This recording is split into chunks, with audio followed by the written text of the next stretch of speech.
Tidak terasa kita tiba kembali pada bulan yang keempat, bulan April Bapak Ibu. Bulan-bulan yang mana kita akan bersama-sama merenungkan cinta kasih Tuhan yang tiada terperi dalam hidup kita.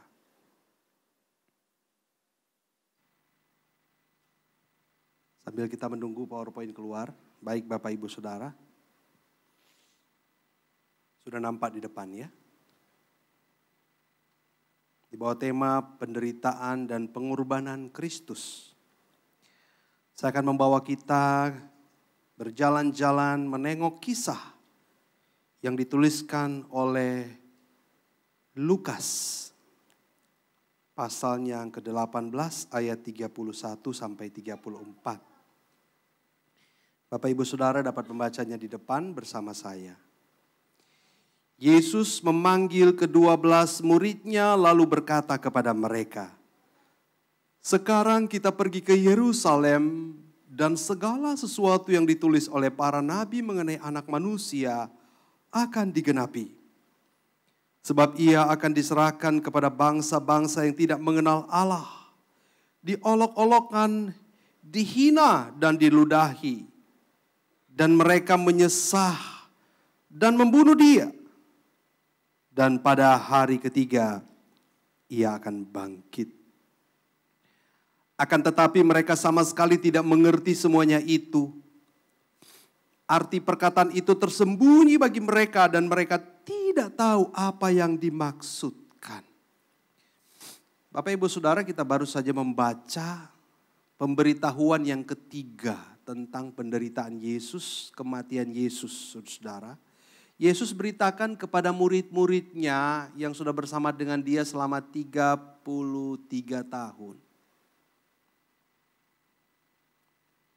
Pemberitahuan yang ketiga Bapak Ibu Saudara.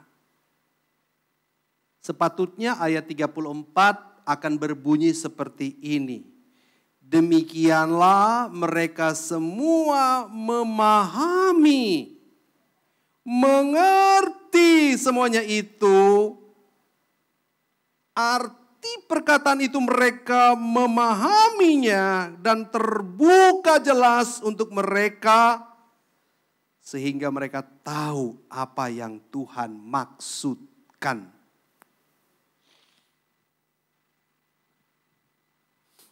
Bapak Ibu Saudara yang saya kasihi, hari Sabtu 25 Februari 2023 adalah hari yang sangat berbahagia buat saya secara khusus pribadi dan juga buat Simu dan tentu buat keluarga saya dan tentunya juga buat keluarga besar GKJ Season City.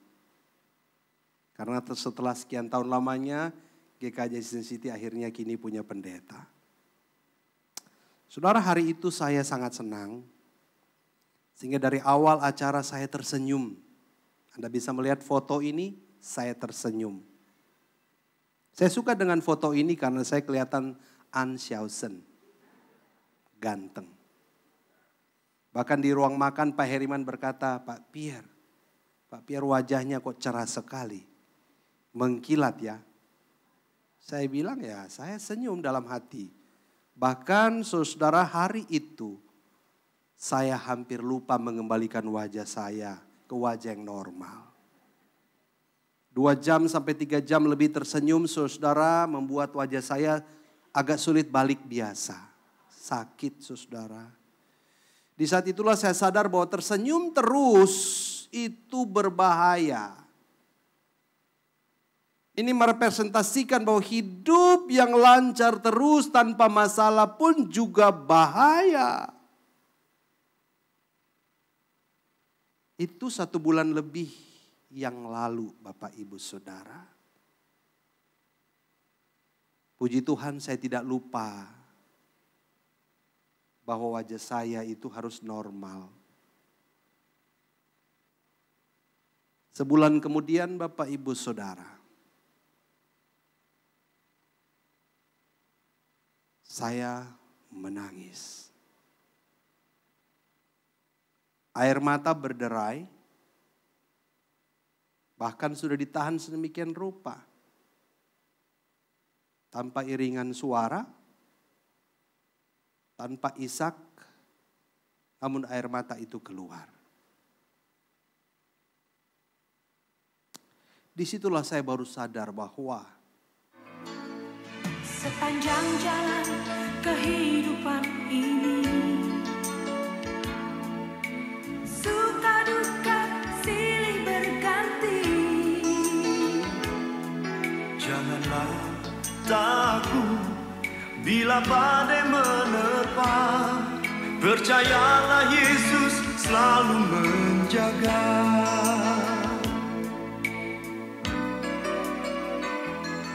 Dia tak akan pernah tinggalkanku, selalu hadir dalam hidupku. Dia menuntunku, angkat bila ku jatuh. Dia sungguh berarti bagiku. Bapak Ibu Saudara, mama saya berpulang kembali ke rumah Bapak. Tepat pada hari Selasa, 28 Maret 2023.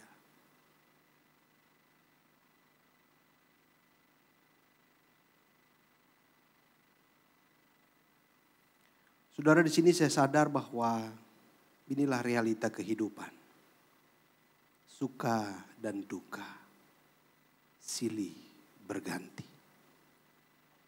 Bapak Ibu Saudara, namun inilah yang seolah-olah tidak bisa dimengerti oleh para murid Tuhan. Karena setelah 33 tahun, saudara, kurang lebih 3 tahun lebih bersama dengan Yesus, mereka menyaksikan sukacita, damai, sejahtera, kebahagiaan ketika ada orang lumpuh berjalan, orang buta melihat, orang lapar dikenyangkan, orang mati dibangkitkan. Saudara-saudara, kuasa Yesus yang ajaib itu membuat para murid hanyut dalam euforia dan melupakan tentang tujuan kedatangan Yesus. Terlalu lama melihat kuasa Yesus, mengalami kuasa Yesus, membuat para murid lupa. Mungkin tidak lupa, tapi enggak mau tahu. Saya enggak mau tahu bersamamu Tuhan, Engkau adalah Mesias, Engkau akan memerdekakan kami. Kapan Engkau akan membebaskan kami dari tirani dan penjajahan ini? Aku akan duduk di sebelah kanan Engkau dan memerintah dengan Engkau saat Engkau menjadi Raja. Aku juga. Murid yang bersama-sama dengan Yesus 3 tahun lebih sudah mendengarkan nubuat tentang penderitaan dan kematian Yesus di kali yang ketiga, tapi mereka tidak tahu.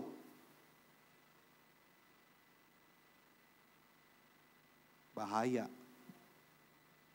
Bahaya Bapak Ibu Saudara, ketika ada orang yang berkata, bersama Yesus tidak ada masalah. Bersama Yesus engkau akan melewati jalan tol. Bersama Yesus engkau akan maju lancar jaya tanpa bahaya, tanpa masalah, tanpa duka, bahaya. Jangankan kita Bapak Ibu, murid-murid pun mengalami bahaya itu. Yang mereka pikirkan adalah bagaimana nanti mereka enak bersama Yesus. Karena mereka baru melihat secuil tentang kuasa mesianik Yesus. Membangkitkan orang mati, memberi makan ribuan orang hanya dengan modal 5 roti 2 ekor ikan. Membangkitkan yang mati, orang lumpuh berjalan, orang buta melihat, orang yang kerasukan setan sembuh, orang yang sakit yang tak bakalan sembuh yaitu pendarahan selama belasan tahun. Ada yang puluhan tahun di kolam Bethesda, semuanya sembuh dan tidak ada masalah di dalam Yesus. Karena in the name of Jesus semuanya beres. Baru secuil. Dan mereka nggak bayangkan, berimajinasi dan menghayal bagaimana nanti Yesus menjadi raja, menghancurkan tirani kekaisaran Romawi. Wow, aku akan menjadi pejabat karena aku orang yang paling dekat dengan Yesus. Oh Bapak, Ibu, Saudaraku, itu orang-orang yang dekat dengan Yesus. Bahaya kalau Anda mendengar pengajaran di luar sana yang berkata sebut nama Yesus 3 kali maka utangmu lunas. Itu pembohongan. Jika ada orang berkata di luar sana sebut nama Yesus maka semua masalahmu beres, itu adalah sebuah penyesatan. Itu adalah cara yang ingin meninabobokan imanmu sehingga engkau lupa panggilanmu dalam hidup di dunia yang sementara ini, di dalam hayat yang dikandung badan yang juga sementara.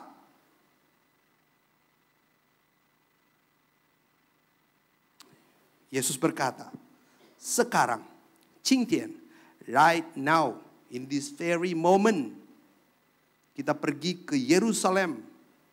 Dan segala sesuatu yang ditulis oleh para nabi mengenai anak manusia digenapi. Aku harus ke Yerusalem untuk menuntaskan misi penyelamatan umat manusia.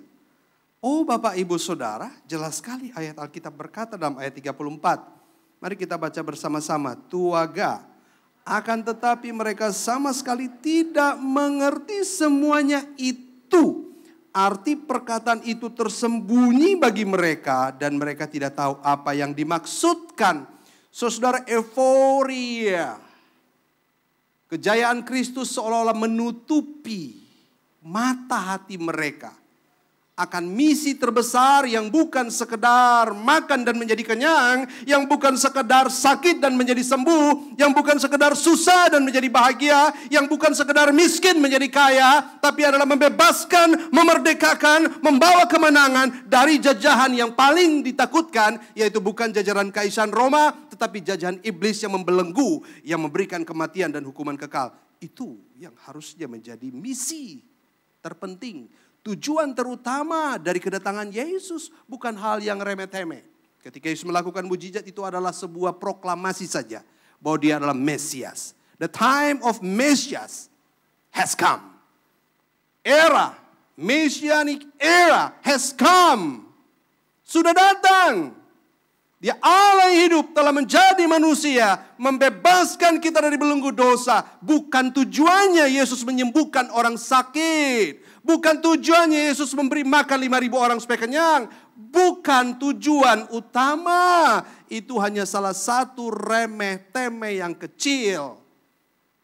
Kalau hanya itu tujuan Yesus, sudah saudara, iblis juga bisa bikin. Serius. Kalau cuma itu. Lebih dari itu, ini yang tidak dipandang oleh muridnya Bapak Ibu Saudara.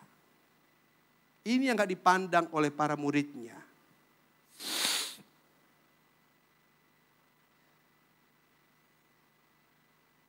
Saudara, apa realita hari ini?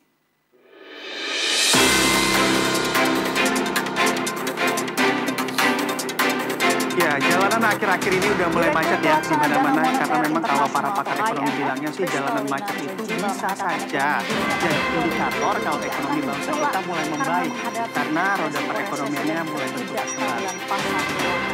IMF juga menegaskan prospek ekonomi global gelap gulita yang disebabkan oleh pandemi COVID-19, perang antara Rusia dan Ukraina, hingga bencana iklim di semua benua. Lantas, apa dampaknya bagi Indonesia? Dampaknya besar. Bukan hanya Indonesia tapi global. Dan hari ini banyak orang yang tersapu.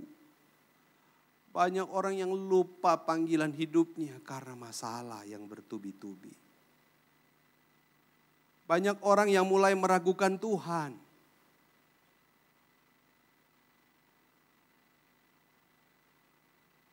Masa jaya kita alami ketika kita masih muda. Nampaknya lakukan apa saja berhasil. Hari ini tak bisa dipungkiri. Ada banyak orang yang panik. Ada banyak orang yang sulit. Sampai kehilangan jati diri.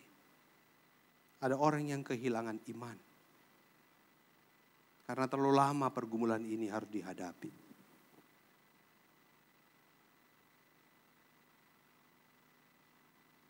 Mungkinkah orang-orang yang ada di zaman ini, di era ini adalah orang-orang yang tidak lagi sanggup melihat bahwa hidup itu adalah sebuah realita?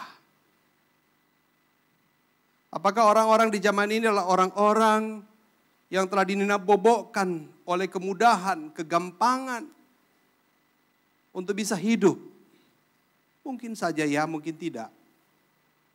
Tapi tidak mudah Bapak Ibu Saudara, kalau Bapak Ibu Saudara melihat gambar ini yang sering dipakai oleh para pengkhotbah hari ini.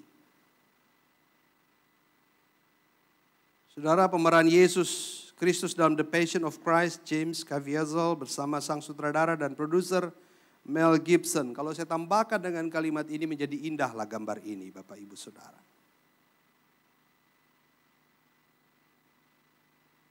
Mana resep terbaik untuk memulihkan bisnisku yang mengalami kemunduran? Mana? Mana kuasamu Tuhan? Kesulitan hidupku sangat besar dan teramat berat. Mana akhir dari pergumulan hidupku? Sepertinya engkau tidak mengerti. Oh saudara-saudara, lucu sekali. Mengatakan seperti itu berhadapan dengan Yesus yang sedang menderita. Lucu sekali. Namun ini representasi umat zaman ini. Zaman now. Tuhan, kau gak mengerti penderitaanku Tuhan. Kau gak tahu aku udah lama bergumul dan sulit. Nampaknya yang dia lihat bukan Yesus yang bermahkota duri. Tapi Yesus yang bermahkota the crown of England. Tuhan, sakitku sudah menahun Tuhan. Nampaknya ia tidak melihat tubuh Yesus yang sakit tercabik-cabik. Namun dia melihat tubuh Yesus seperti Arnold Schwarzenegger. Tuhan, aku gak punya, aku sedang sulit Tuhan. Sampai kapan engkau mengerti hidupku?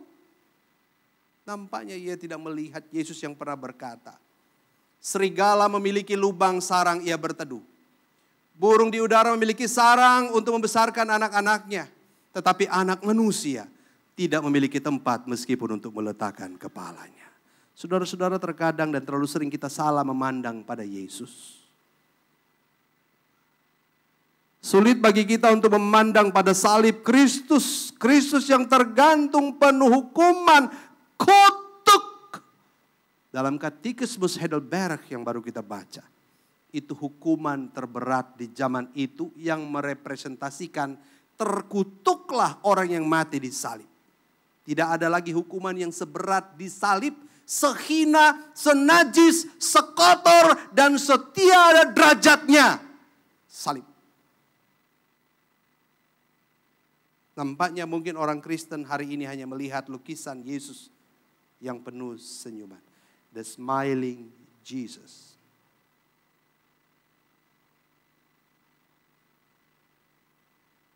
Bapak, Ibu, Saudara yang saya kasih dalam Tuhan. Oleh sebab itu ada dua hal saja yang patut kita ingat ketika kita merenungkan nats ini. Hal yang pertama Bapak, Ibu, Saudara harus kita pahami bahwa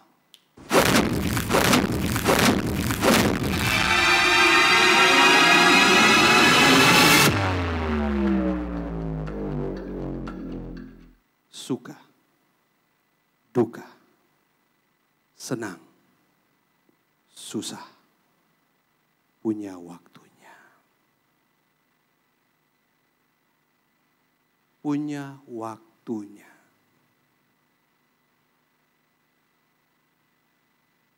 Anda boleh tanya, sampai ke ujung bumi adakah orang yang dari lahir sampai mati ia suka melulu?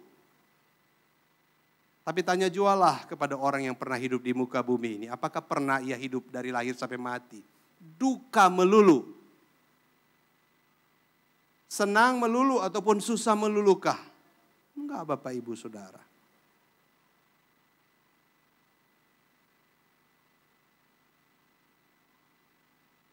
Tapi memang tak bisa dipungkiri manusia tidak suka yang namanya susah. Setuju. Amin. Manusia tidak suka yang namanya duka cita. Betul sekali Bapak Ibu Saudara.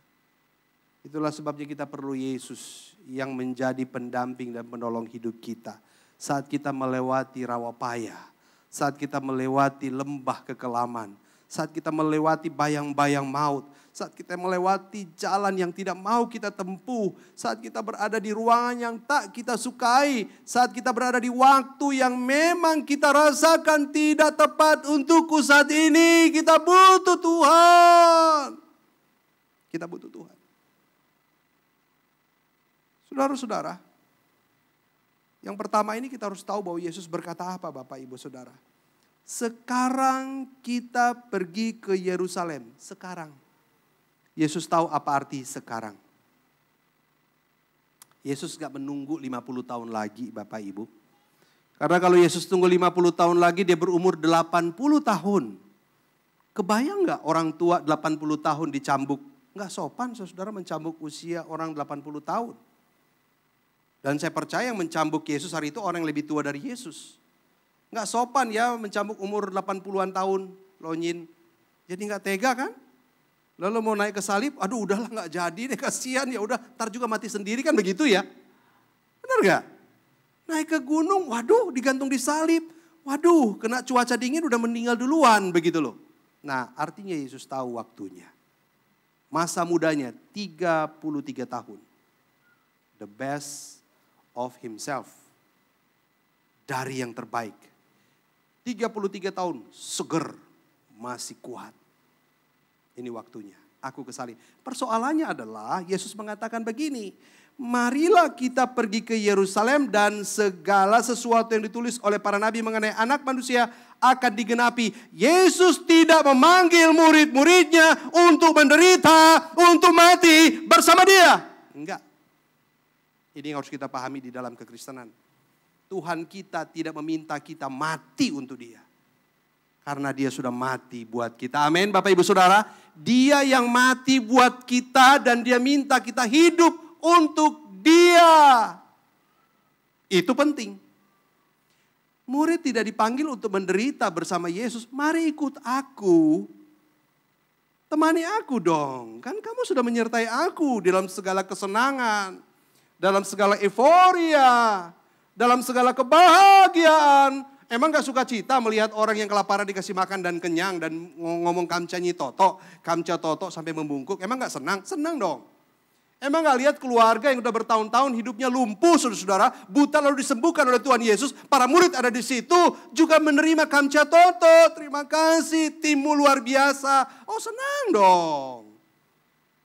Kebahagiaan yang luar biasa seperti Bapak Ibu Saudara sekalian yang melayani Tuhan hari ini. Dari penyambutan, kolektan, audiovisual multimedia, semuanya pasti senang. Dong, masalah, kan begitu. Senang sekali. Yesus bilang marilah. Kalau saya mau bahasakan dengan bahasa saya, masa kamu cuma hal yang euforia, yang heboh kamu ingin sertaku.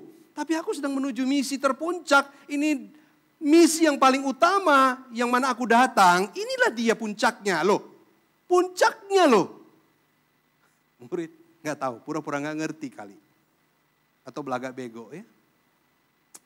Bapak Ibu Saudara. Tuhan memanggil kita. Itu juga turut merasakan apa yang dia rasakan.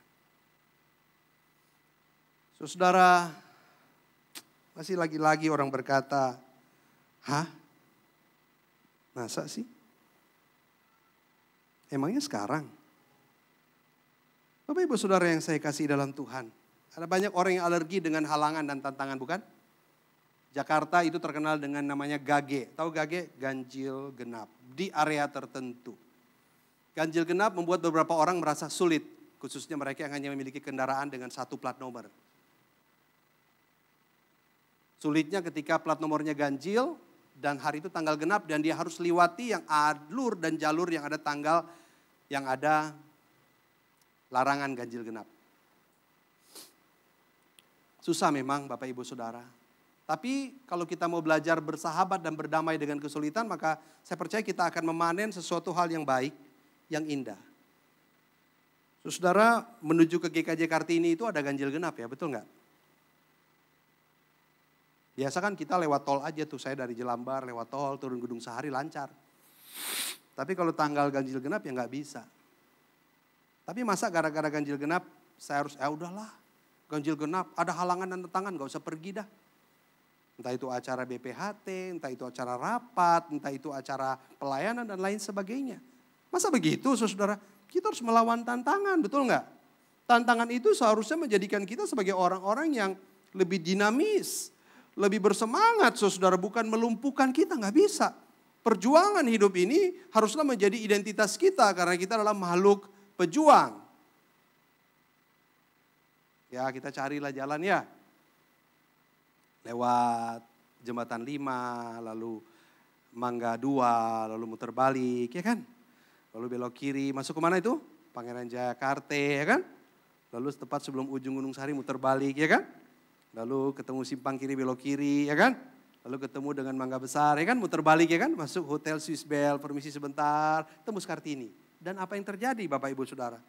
Setelah dihitung saudara, karena ada gage, saya menemukan jalur yang ternyata lebih dekat daripada lewat tol. Selain lebih dekat, lebih cepat ternyata. Saya sudah hitung. Di menit waktu.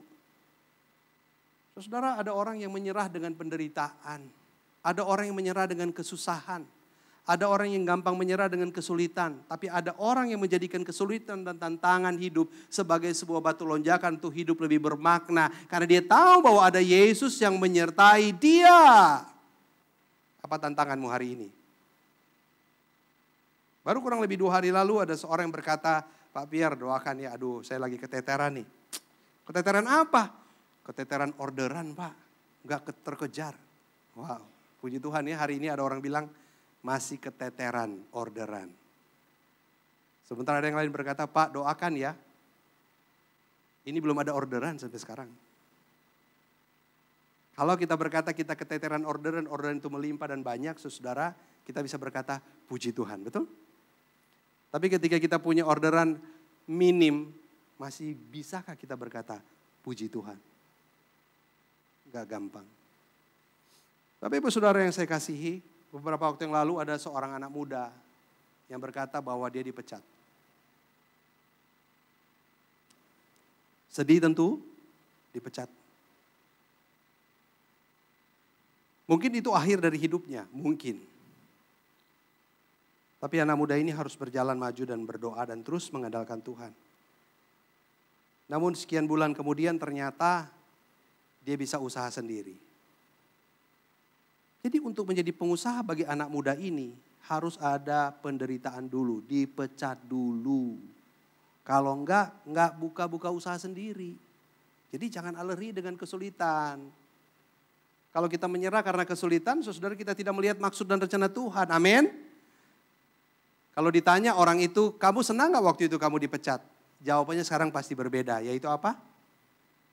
Hello, anybody here? Kira-kira kalau sekarang ditanya kamu senang gak berapa bulan lalu kamu dipecat? Jawabannya apa? Sekarang pasti senang. Berapa bulan lalu jawabannya apa? Saudara-saudara, orang yang melewati penderitaan dan pergumulan bersama Yesus, beda responsnya, beda menanggapinya. Saudara, ngai kongiti ya. Sampai sekarang ngai masih intia. Saya masih nggak ngerti apa perkataan mama saya. Terima kasih dokter pada bulan September 2022. Terima kasih dokter, engkau selama ini sudah mengobati saya sudah sembuh. Terima kasih, Tuhan Yesus menyembuhkan saya. Saya bingung, apalagi dokter, karena yang menyimpulkan sembuh tidak hanya seorang pasien, itu siapa? Dokter dong. Ini kok dia yang, mama yang menyimpulkan, almarhumah. Sudah sembuh.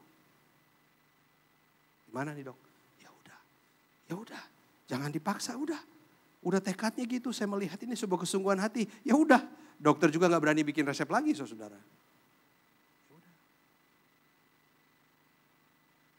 Selama sakit sampai beliau berjumpa Tuhan, tidak pernah ada keluhan. Sakit gak? Mungkin sakit. Apakah karena ada orang? Ya, kalau sakit dan bilang gak sakit dan bilang gak ada apa-apa yang diperlukan. 1-2 kali mungkin iya. Tapi kalau 24 jam kan gak mungkin ya. Tapi ya selama hari-hari 24 jam tidak ada keluhan. Semuanya sama gak berubah. Bahkan dokter menanyakan, ibu apa yang menjadi keluhan? Oke. Ada sesak? Ada sakit? Enggak ada. Saya berusaha menyelami sampai hari ini. Saudara, ketika orang memandang pada salib Kristus, Bapak Ibu Saudara, melihat penderitaan Kristus yang tiada terperi, sungguh tidak adil bagi kita untuk berkata, terlalu berat penderitaanku. Loh, ketika orang memandang pada salib Kristus, melihat tubuh Kristus yang hancur, luka, tercabik-cabik, terpecah, tercurah untuk kita. Rasa-rasanya kok malu ya mau katakan.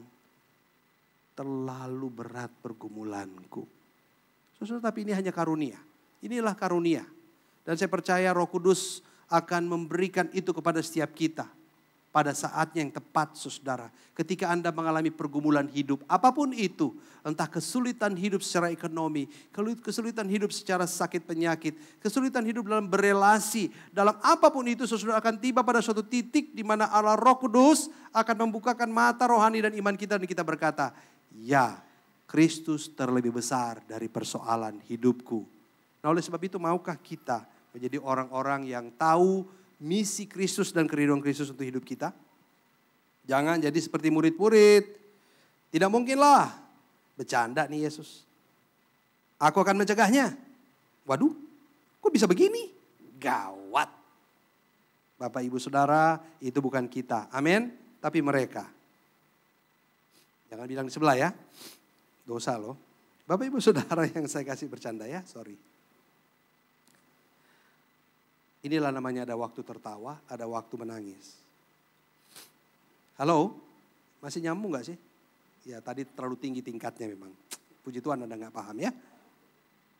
Ini sekarang nyambung. Ini menghibur ya. Bapak Ibu Saudara, akan tetapi mereka sama sekali tidak mengerti semuanya itu. Saudara-saudara, kita perlu mengerti makna dari setiap apapun persoalan hidup yang kita alami. Bapak Ibu Saudara, Yesus berkata dalam pikirannya, kalian telah mendengar 3 kali tapi belum paham juga. Aduh, gimana sih? Kebaca gak ya? Kebaca ya. Puji Tuhan ya, LED kita cukup canggih jadi walaupun tulisan kecil terbaca. Tepuk tangan dulu buat BPJ GKJ Sin City. LED ini dibuat untuk supaya begini, Anda bisa menikmati khotbah, bukan untuk gaya-gayaan. Saya menganggap teks ini gak kebaca loh karena tulisannya udah kecil loh di sini. Saya aja lihatnya mesti buka kacamata loh. Ternyata saya gak nyangka, amazing, di sini bisa dibaca. Kalau tahu dari kemarin mendingan baca di sini ya. Kalau usah di sini buka-buka kacamata ya, itu bisa kebaca tuh. Tuh. Tulisan udah kecil loh. Luar biasa, saya bangga loh. Bergereja di Season City, ya tapi jalan belum boleh lewat tiang ya. Karena kamera belum ditambah di sini ya. Doakan supaya kamera 1 bisa ditambah di sini, kamera itu bisa mobile. Shhh. Jadi pengkhotbah sampai ke sana, jalan supaya bisa menyapa yang di ujung kanan, bisa dapat. Ini kan udah hilang nih. Hilang nih. Halo, nggak kelihatan di sini kan? Nah, tapi kalau nanti suatu saat ada berkat Tuhan, ada kamera di sini, pengkhotbah dari ujung ke ujung itu bisa kebaca. Mari kita berikan tepuk tangan. Saya percaya bahwa Bapak Ibu nyaman menikmati ibadah di sini, amin. Aduh, masih kurang nyaman segini, amin. Mau di hotel bintang 7, hati-hati loh, nanti kena buir bintang 7 loh. Sakit kepala, fun-fun terus loh. Orang bilang kalau sudah fun-fun terus, gak berhenti-berhenti, lama-lama bisa fan-fan muncul. Tahu fan-fan itu apa? Fan-curi damai sejahtera muncul. Fan-curi sukacita muncul. Nah, jangan, ini waktunya untuk ketawa dikit ya. Bapak Ibu Saudara yang saya kasih, yang Yesus minta apa yang kedua yang harus kita tahu. Kristus tidak mengajak kita menderita seperti dia. Mati seperti dia. Karena penderitaan seperti Kristus dan kematian seperti Kristus cuma boleh ada 1 kali sepanjang sejarah alam semesta. Yaitu di dalam Allah Tritunggal, pribadi kedua, Anak Allah, Yesus Kristus, pujaan hati kita, kebanggaan kita, Tuhan dan Juru Selamat kita. Amin. Nggak ada yang bisa tiru. Jadi jangan khawatir. Tuhan tidak pernah mengajak kita menderita seperti Dia. Nah, mari kita meresapi setiap kali kesulitan datang. Sakit. Kita doa. Doa dan memandang wajah Yesus, memandang Dia disalib, memandang seluruh kehidupannya. Itu menguatkan dan memampukan kita memenangkan setiap perjumpaan, pertempuran, perjuangan, bahkan pergumulan kita sampai kita menutup mata. Mari kita baca sama-sama yang di kanan. 1, 2, 3. Kristus mengajak murid-muridnya untuk bergumul bersama dan turut merasakan pergumulannya. Turut merasakan pergumulannya semenjak beliau ditangkap, diadili sepanjang malam, disiksa, disalibkan sampai mengembuskan napas yang terakhir. Itu saja. Namun itu pun murid-murid lari kan. Masing-masing lepas tanggung jawab. Enggak, aku enggak kenal dia. Wah, siapa dia ya? Enggak. Saudara, ya memang begitulah ya. Ketika orang lancar, orang berkata haleluya, puji Tuhan. Tapi ketika sedang ada hambatan, orang berkata apa? Haleluya. Lupa semuanya. Oh Tuhan, ampunilah kami. Kami memang orang-orang yang lemah. Oleh sebab itu Bapak Ibu Saudara, kita harus tahu bahwa Kristus tidak lari dari kenyataan yang harus Ia hadapi. Meskipun Ia Allah sejati, Ia bisa menghalangi, mengubah jalan salib menjadi jalan kebahagiaan. Ia bisa mengubah jalan salib menjadi jalan menuju ke Krendang yang penuh dengan makanan istimewa khas Kalimantan. Ia mampu mengubah jalan salib menjadi jalan Holy Land Tour ke Israel. Bisa mengubah. Loh, Dia Tuhan. Orang yang menderita aja diubah, tidak menderita kan selama beliau hidup. Tapi Ia menghadapi kenyataan. Karena inilah jalan yang paling penting dalam hidupnya. Bapak Ibu Saudara, Kristus menghadapinya sehingga terbukalah jalan keselamatan bagi umat manusia. Oleh sebab itu, mari kita baca sama-sama. 1, 2, 3. Mari kita teladani pengorbanan Kristus dengan belajar berani menghadapi tantangan kehidupan yang menghadang. Mari teladani pengorbanan Kristus dengan belajar berani menghadapi tantangan kehidupan yang menghadang. Jangan lari dari masalah. Hadapi itu bersama dengan Tuhan. Temukan makna terdalam, temukan maksud termulia yang Tuhan izinkan hadir dalam hidupmu. Pada akhirnya, saya ingin bertanya kepada Bapak Ibu Saudara, maukah kita berkata, Tuhan, mampukan aku menemukan maksud dan rencanamu untukku dalam setiap tantangan, pergumulan, kesulitan yang masih aku hadapi sampai hari ini? Maukah Bapak Ibu Saudara? Mau? Mau? Amin? Amin? Kurang serius nih, amin? Mari kita berdoa.